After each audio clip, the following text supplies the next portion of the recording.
call the case of People of the State of Michigan versus Trevor McLeod.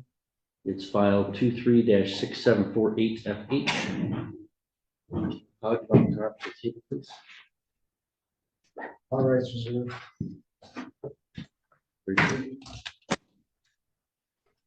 Mr. McLeod, we were here last time and tried to conduct the arraignment, and you ended up being held in contempt, and so we're continuing the arraignment to today's date. So let's try again. All right, so Mr. McLeod, I've got to obey the dictates of the Michigan Supreme Court, and they make me go through certain things. Sure. You're here without a lawyer, so I need to obey the Supreme Court and establish certain things so that I can make sure that you can represent yourself. So you've got the right to represent yourself or to have an attorney represent you. You can't do both at the same time. So I need to establish which one you're choosing. So to do that, I have to first advise you of the maximum charges that you face. Count one is a charge of resisting obstructing a conservation officer with habitual second notice. It makes it a felony punishable by up to 3 years and or $1,000 fine. Count two is operating a motorboat while intoxicated. That's a misdemeanor, punishable by up to 93 days and or $100 to $500 fine and or 45 days of community service, suspending the privilege to operate a vessel, cost of prosecution, or emergency response. Mr. McLeod, do you understand the maximum possible sentences for those charges? Can I say something for the record? No. I'm asking you a question. Do you understand the maximum punishments that you face? Like, I don't accept those charges. I got a treaty right here that says I wasn't doing anything wrong. That's for later. All right, Mr. McLeod, you apparently want to do this the hard way again. I'm just asking you if you comprehend the maximum penalty that they're charging you. I comprehend. Okay. So, do you understand that you have the right to an attorney, either hired of your own choosing or provided at public expense? Do you understand that right? I comprehend. Okay. Do you wish to have an attorney represent you, or do you wish to represent yourself? I'm presenting myself. I'm here by special visitation as opposed to general appearance or lack of subject matter jurisdiction because of 1836 Treaty of Washington, which was further codified in 2017, states that my vote does not need to be registered, which makes this unlawful investigation fruit of the poisonous tree. Okay, so you wish to represent yourself in this? I'm presenting myself. Okay. And has anybody promised you anything or threatened you in any way to get you to waive your right to an attorney, or are you doing that of your own free choice? It's not a free choice, it's under duress. But I'm here to so. Oh, you mean that you're not choosing to be here because of the charges? I just mean, so nobody's like making you give up your right to an attorney.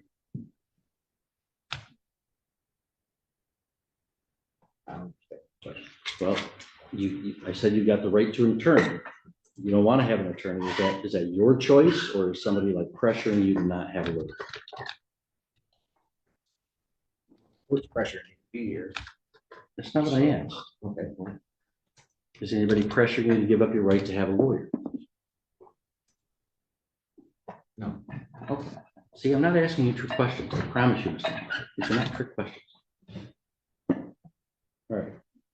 So I'm also required to make sure that you are doing this with open eyes, meaning that you understand the risks of self-representation. So as you found out last time, this court has procedures that this court will follow. And when people refuse to follow them, there will be consequences for them. If you're representing yourself, you're going to be held to those same procedures just like a lawyer would. Do you understand that? Do you comprehend that? I comprehend that this court does what it wants and violated the process when they arrested me. So we lost subject matter jurisdiction. This whole thing is a shame. That's not what I asked you. Okay. Do you comprehend that I'm going to hold you to the same standards of procedures that I would to an attorney? don't think that's how it should be done. I think there's case law that says that people, when people present themselves, they have different standards. Well, they don't. I mean, I try to work with them as I am with you. I can promise you, I don't have these types of conversations with lawyers at the arraignment because they know what they're doing. So I'm trying to give you a little bit more leeway. But you have to follow the procedures as they are dictated by the Supreme Court and the court rules, and as I say them to be. Not what you think they ought to be, but what I say they are. Do you understand that? I don't understand. I comprehend it. Okay.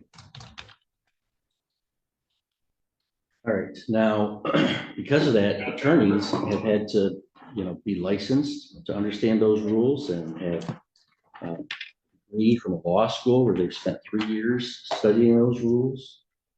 And so there may be things that they're aware of that you may not be.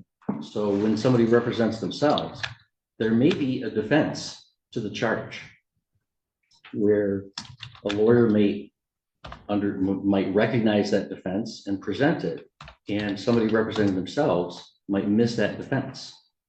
So when you represent yourself, you take the risk of that happening. Do you comprehend that? Comprehend. All right. So let me give you an example of that. About 2 years ago, I had somebody in my court in my other county, similar to your beliefs about the law. And this defendant was raising similar claims as you're seeking to raise here. And they didn't prevail because courts don't agree with those claims. And the person became so disruptive, I withdrew their permission to represent themselves, and I appointed an attorney for that person against their will. The attorney recognized that there was a defense to the charge, filed a motion, and I dismissed the case on the attorney's motion. The person representing themselves would have never recognized or did not recognize that defense.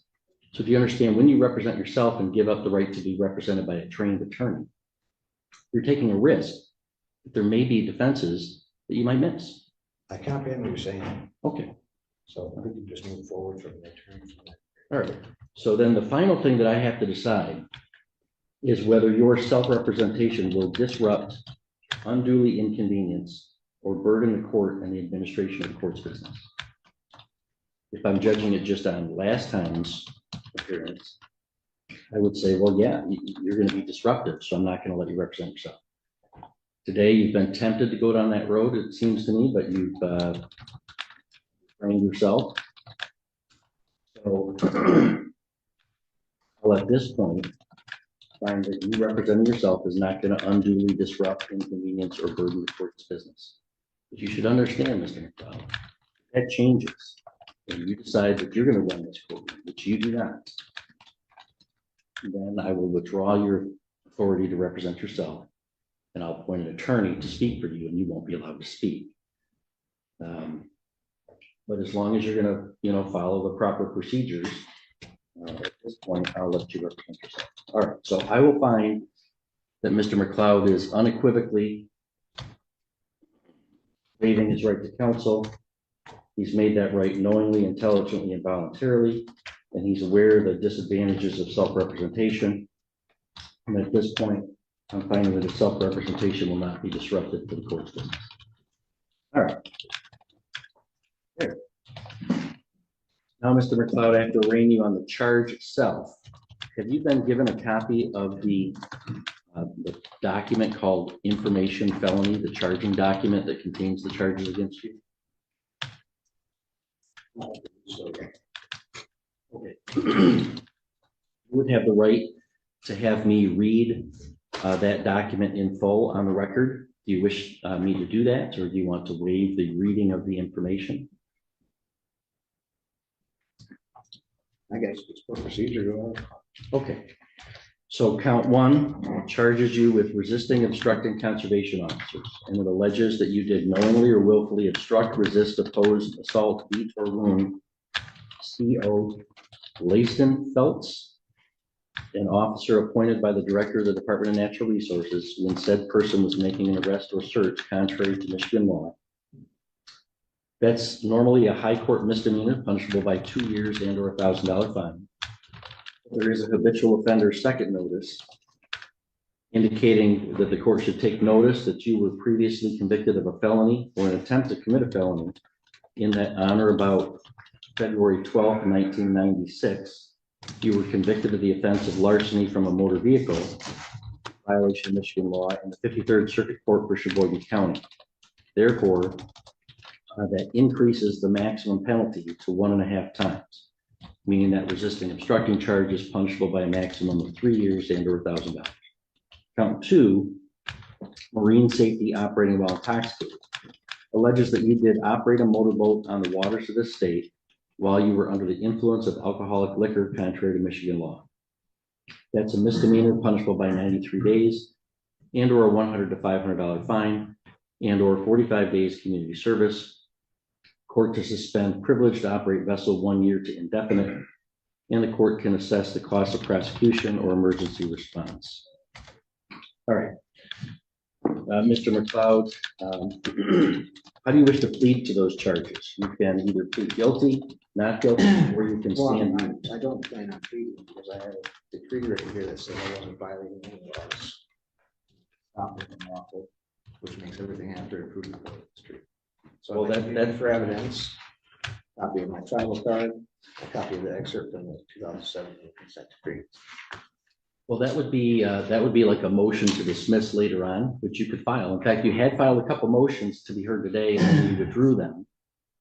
If you file motions and want them heard, I will hear them. I'll hear your arguments, and I'll rule on them on the merits and the law and the facts. But you can't skip the entering of a plea and go right to a motion. So I first have to enter a plea, either guilty, not guilty, or you can stand mute and refuse to enter a plea. Am I understanding that you are refusing to enter a plea? Which is fine. That's not a violation of court procedure. It's one of your options. You have 3 options right now: to enter a plea of guilty to the charges, to enter a plea of not guilty to the charges, or to decline to enter a plea to the charges. Which of those 3 options? I decline any plea. Okay. That's fine. That's your right to do so. So Mr. McLeod is standing mute as to the charges. The court will enter a not guilty plea on his behalf. Check for that, Your Honor. Well, I'm sure you don't want me to enter a guilty plea, so I have to enter one or the other. Not guilty on behalf of practicing law on the bench. So are you finding a judicial determination that I'm not guilty? I do not have to subject myself to your cross-examination, Mr. McLeod. That's not how this works. All right, so I'm going to enter a plea of not guilty on your behalf. Mr. Juliet, are the people requesting a referral to the Forensic Center? No, Your Honor. I don't see any indication that Mr. McLeod is incompetent to stand trial, so I won't make such a referral on a court's own initiative. All right, so Mr. McLeod, the other thing I have to do today is kind of pick a day for us to come back, hear any motions that you may file and schedule, or the prosecutor may file and schedule, or to see if there's a resolution of the case, or to schedule a trial. And we call that a docket call, because we're calling the case to the docket. So I've got to pick a docket call date. We usually do that about a month out.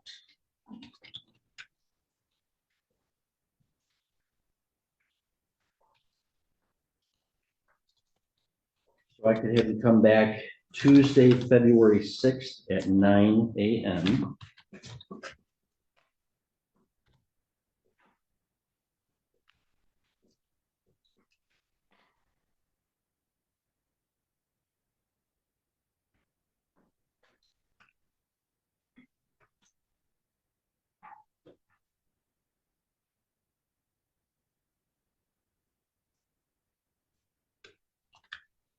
Juliet, what would be the estimated length of trial if the case went to trial? 1 day.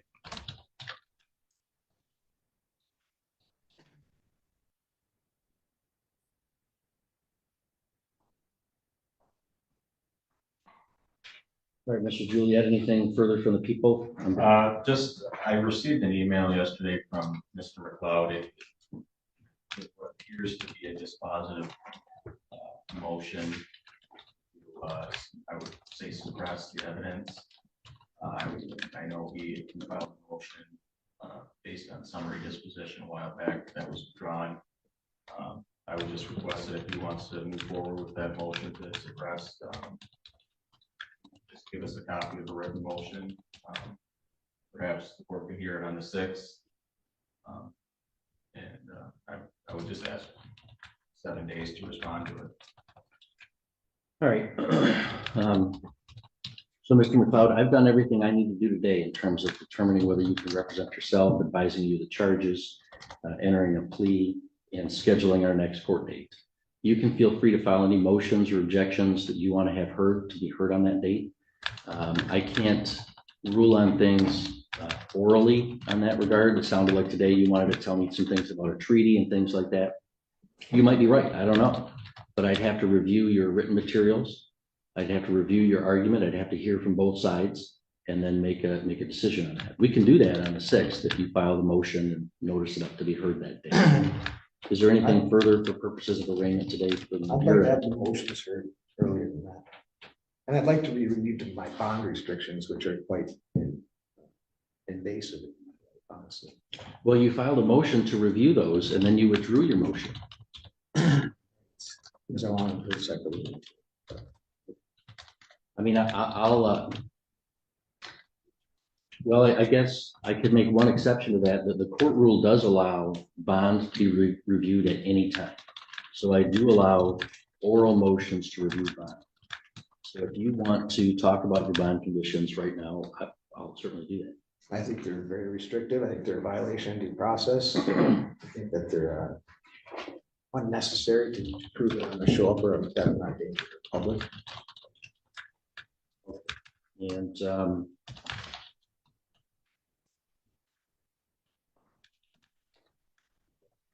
And what those conditions are, because I didn't set them. Those are set by the district court. So let me review here.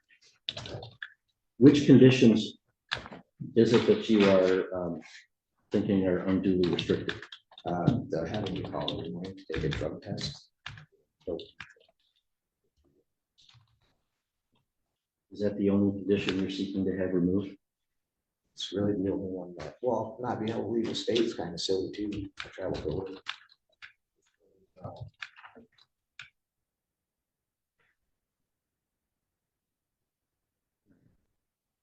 right, Mr. Juliet, Mr. McLeod is objecting to the bond conditions of calling the bond line for testing every day and not leaving the state of Michigan.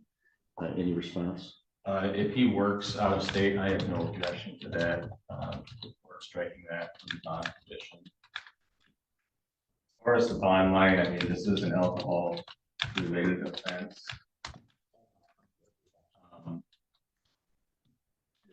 It has been a while. I mean, there's been no bond violations, so I don't have any objection to the board striking here. Okay, now the initial conditions downstairs did say except travel for work purposes. However, I mean, looking at this charge, I've got a misdemeanor charge. I've got a fairly low severity felony charge. So, I mean, if Mr. McLeod, if you didn't show up for court, that would be a problem. But if you wanted to, go to another state for work or frankly for any other reason, I'm not sure why I would care about that. I don't think this is the kind of case where you would pose a flight risk. So I am going to amend the bond conditions to remove the bond line requirement.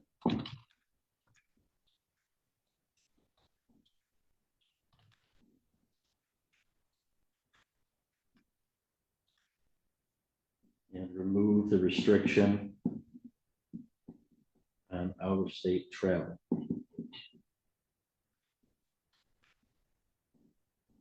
If this were a drunk driving charge with a motor vehicle, I don't think I'd remove that because I think I'd still want to have you testing, but I'm really not too worried. You're going to be operating a motorboat right now anyway. So I'll grant that request from Mr. McLeod and remove those two bond conditions. The court will enter an order so that you don't have to present one to us, effectuating those changes.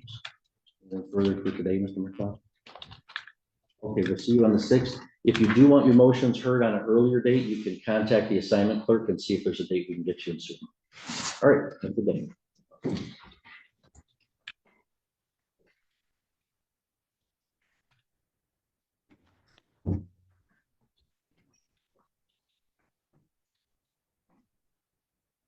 All right, we'll be in recess till 10 a.m.